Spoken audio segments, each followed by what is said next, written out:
श्री, मी आता दुर्लक्ष करायला शिकलो। आई जर मला गीताबद्दल सांगत असेल तर मी आईची बाजू घेतो, आणि गीता जर आईच्या विरुद्ध बोलत असेल तर मी गीताला सपोर्टिव्ह असा स्टँड घेतो।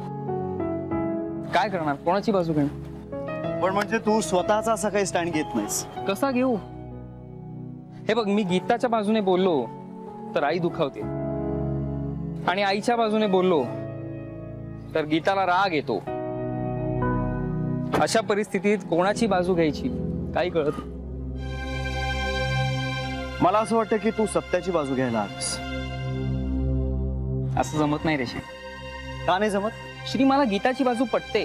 ती म्हणते की शिळं अन्न खाऊ नये, एक्सपायरी डेट झालेली प्रोडक्ट्स वापरू नये, पण हे सगळं गेली कैक वर्ष आईने घरात सेट करून ठेवलंय, आणि आईने जे हे इतकी वर्ष सेट केलंय ते अचानक ब्रेक करणं बरोबर नाही ना।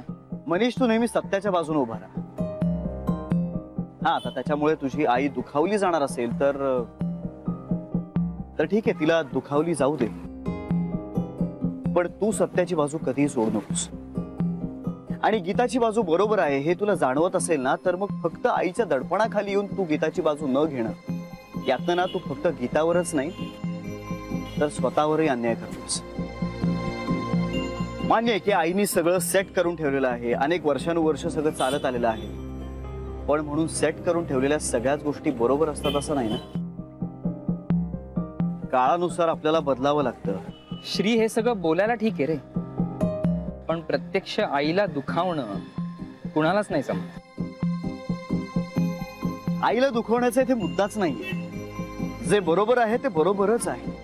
आता तुझं म्हणणं जर आईला पटत नसेल, तिला समजत नसेल तर ठीक आहे, तू मग तसं ते ऍक्सेप्ट कर। श्री, तू आई आणि बायकोच्या भांडणात बायकोच्या बाजूने उभा राहू शकला असतास? मी बायकोच्या बाजूने नाही, पण सत्याच्या बाजूने नक्की स्टँड घेतला असता। मान्य मला की आई सुद्धा एक माणूस आहे, तिच्याकडनं चुका होऊ शकतात, तिच्या चुकांची शिक्षा म्हणून नाही, पण तिला तिच्या चुकांचं रिअलायझेशन होत नाही तोवर काय हे ज्याचं त्यानं ठरवायचं। श्री, जर तू माझ्या जागी असतास तर काय केलं असतंस? माझी बायको म्हणते म्हणून नाही, पण मी समजावण्याचा प्रयत्न नक्की केला असता, आणि तिला पटलं नसतं तर मग मी माझी नापसंती अगदी लाऊडली आणि क्लिअरली माझ्या वागण्यातनं दाखवली असती, दाखवत राहिलो असतो। श्री, बोलणं सोपं असतं। मनीष, मी कुठलीच गोष्ट नुसती बोलत नाही। म्हणजे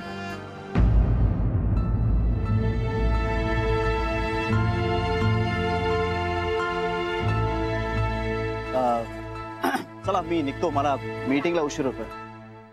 बाय।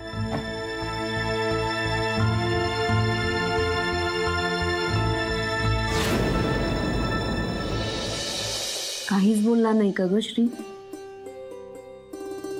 जान्हवी तरी बोलली का? सरे, तिने मोठ्या मनाने माफ केलंय मला। खरं तर तिने मनात आधी ठेवायला हवी होती। आपण किती तिच्या विरोधात बोलत होतो, तिच्या नवऱ्याचा दुसऱ्या मुलीशी लग्न जुळवायचा प्रयत्न करत होतो, आणि तरीही तिने मोठ्या मनाने माफ केलंय आपल्याला। कधी कधी वाटतं ना, आपल्या पोटच्या पोरापेक्षा सूनच जास्त जवळची आहे। चुकलंच आपलं, आपण जान्हवीला समजून नाही घेतलं। म्हणजे श्रीच्या बोलण्याचा राग आलाय, पण त्याचे जान्हवी बद्दलचे मुद्दे पटायला लागलेत आता मला। खरंच जान्हवी नसती तर माझं वधूवर सूचक मंडळ अस्तित्वातच आलं नसतं।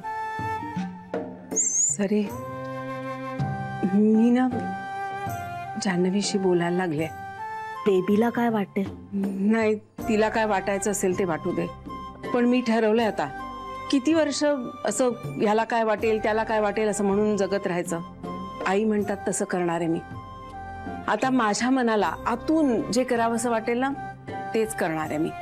आणि जान्हवीशी बोला ना की बरं वाटतं, आता सगळं काही नीट होईल असा विश्वास वाटतो। आणि सरे, आता मला तो विश्वास हवाय। श्री माझ्याकडे परत येईल हा विश्वास बेबी नाही देऊ शकत मला, तो जान्हवी देऊ शकते. आणि आत्ता या घटकेला माझ्यासाठी तो विश्वास सगळ्यात जास्त महत्वाचा आहे.